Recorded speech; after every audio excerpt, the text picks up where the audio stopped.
Από άκρη σε άκρη στην Ελλάδα, ο πολιτισμός μας ξεχωρίζει. Ο Οργανισμός Διαχείρισης και Ανάπτυξης Πολιτιστικών Πόρων τον φέρνει στο φως. Εκατοντάδες μνημεία, αρχαιολογικοί χώροι και μουσεία της χώρας πρωταγωνιστούν σε ένα δυναμικό πρόγραμμα βιώσιμης πολιτιστικής ανάπτυξης. Για εμάς, κάθε επισκέπτης είναι και ένας πρεσβευτής του πολιτιστικού μας πλούτου. Γι' αυτό επενδύουμε στην αναβάθμιση της εμπειρίας του.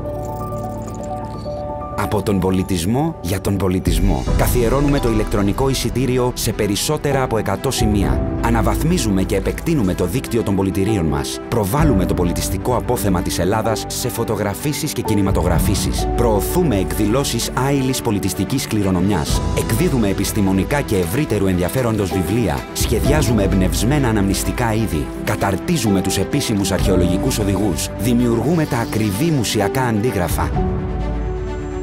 Ανοίγουμε δρόμους επικοινωνίας και συνεργασίας μεταξύ των αρχαιολογικών υπηρεσιών, των τοπικών κοινοτήτων, της αυτοδιοίκησης και των επαγγελματιών τουρισμού στα σημεία πολιτιστικού ενδιαφέροντος. Τοποθετούμε τον πολιτισμό στο επίκεντρο ως εστία βιώσιμης ανάπτυξης. Προσελκύουμε περισσότερους ταξιδιώτες από όλο τον κόσμο, σε γνωστούς αλλά και σε λιγότερο γνωστούς αρχαιολογικούς χώρους και μουσεία. Γιατί ο πολιτισμός μας συνδέει. Ο Οργανισμός Διαχείρισης και Ανάπτυξης Πολιτιστικών Πόρων τον αναδεικνύει. Experience, culture, everywhere. Connecting the dots.